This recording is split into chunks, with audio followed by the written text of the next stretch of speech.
wanting to perform for the chef and we want as much meat on the chicken as possible, but this is one time where you're allowed to leave a little bit of substance on the bone.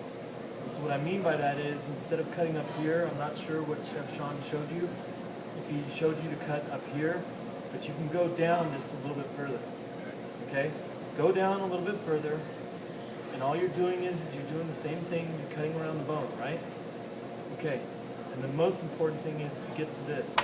Well, what I like to do is, when I'm down to the bone, scrape it clean, make sure you're cutting through all the tendons, make sure your knife is sharp. Yeah. And then what's going to happen is if you want to, you can start scraping this upward, right?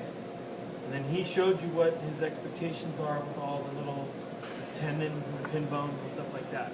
Well, look at this. When you look at this, that's the kneecap, right? You see how that rocks on there?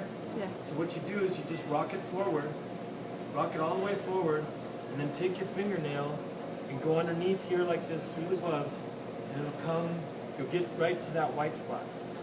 See that white spot right there? And then, when you get to that white spot, just click it with your knife, cut a little indentation in there, and it'll come right off. Watch. It comes right off. Okay, and now, it depends on where you're at on time, right? You guys have to be under 15 minutes to get this done. But if this is helpful in any way to just see the anatomy a little bit more, to make your cut, because the one thing that we can distinguish is too, you see how the bone goes from this like yellowish color to a darker, like dark red? Well, wherever it's dark red, it's going to be softer. And it's not going to splinter up on you. Okay? So now, if I can see where the heck I'm at least once, now you roughly know how far down on the bone you need to be to come in and then do this expectation.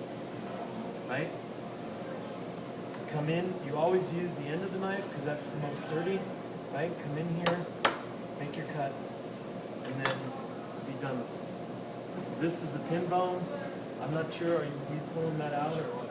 Okay, so if we can pull that out, but I'm hoping that was helpful.